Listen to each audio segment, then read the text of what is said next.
ต้นโซ่เนาะหมากโซ่หมากยังน้อยหนึ่งอาทิตย์แล้วมีฟานเนาะฟานมากินแต่ว่าบ่แน่ใจน่าจะมีคนอื่นก็จะมาทาก่อนเอาแล้วบ่อาทิตย์นี้บ่เห็นมีเนาะหอยไหมบ่มีหอยไหมเนาะอาทิตย์แล้วมีหอยไหมอันนี้มากเนาะ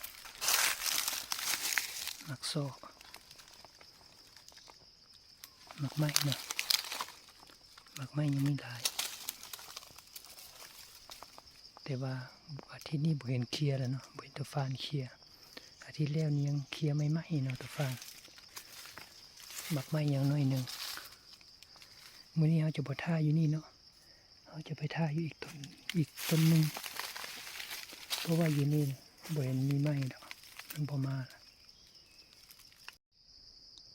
มื้อนี้มานั่งท่าตะฟานเนาะท่าตะฟานกินหมากไหม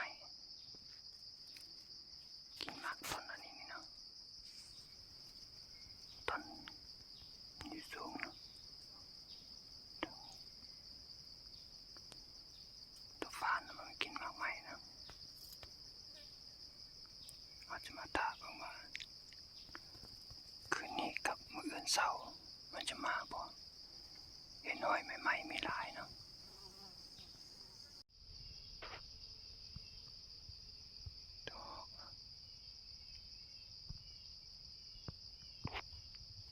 ดอกขึ้นมาปี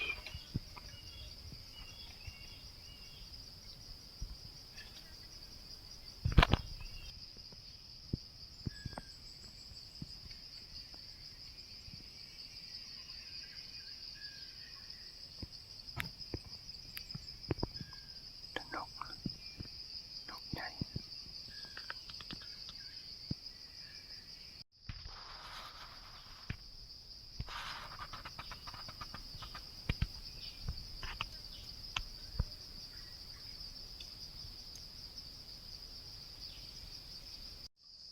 นกบักกะลายหน่อยเดิงมัน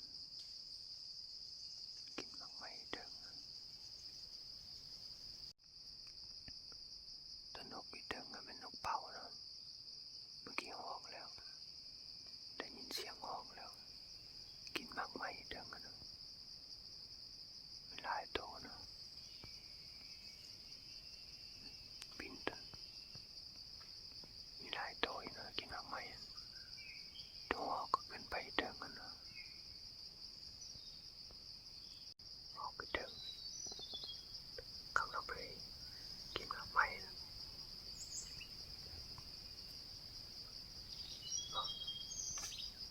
นิ่ง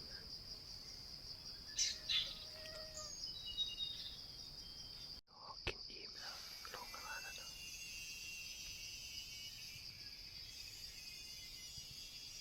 ทำไมมันลงไปหมดแล้ว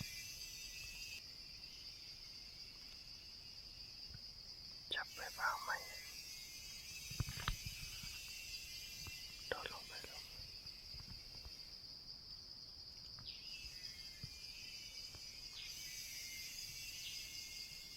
ต้นใหญ่นะครับ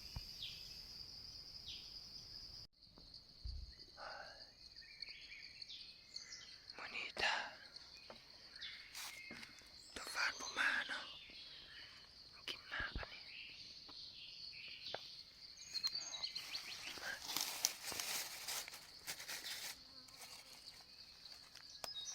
มากอันนี้เนาะถ้าบ่มาแต่ว่าบ่หอยตีนนี่หอยยังไม่ไหม้อยู่หอยไม่ไหม้มีลายมันเต็มมันเนาะเก็บเนี่ยแต่ว่าเฝ้าบ่มาเมื่อคืนนี้ก็ฟ้าลมแห้งเลยฝนตกแต่ตัวหอกมีลายเนาะตัวหอกขึ้นตัวหอกกินมากนี่ตาตัวฟานนะบนยิงตัวหอกแต่ว่าเมื่อคืนบ่ได้มาซ้อนะบ่ได้มาสังเกตว่ามื้อนี้ขึ้นมาเมื่อคืนต้องเห็นกินมากกะลายหอยมันกินกาบมันกินอยู่พื้นเต็มหมดเลย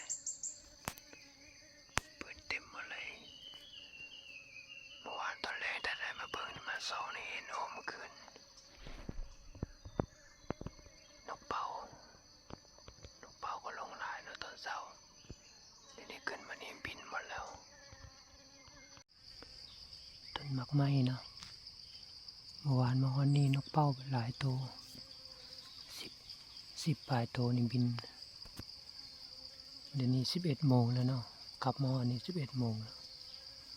บ่เห็นมีนกน้อยเลยหมากไม้เหลืองมันเนาะ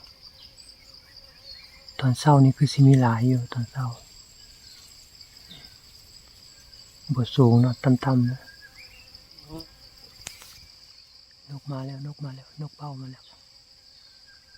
มาแล้วเนาะนกดกจับไปเด้อ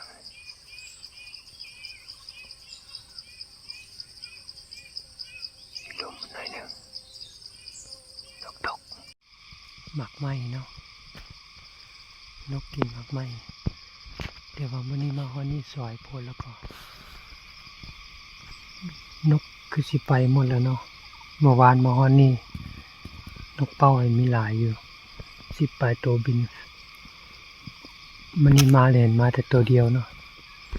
ยิงบ่ทันซ้ำบินก่อนพอมาฮอดนี่ก็11 โมงแล้วเนาะคือสิแม่นกินแล้วก็ไปหมดแล้วโอเคกลับบ้านเสียดายถ้าฟานบ่มานะเมื่อคืนนี้มื้อเช้าก็ท่าบ่มาตัวฮอกขึ้นหลายตอนเช้าก็3-4 ตัว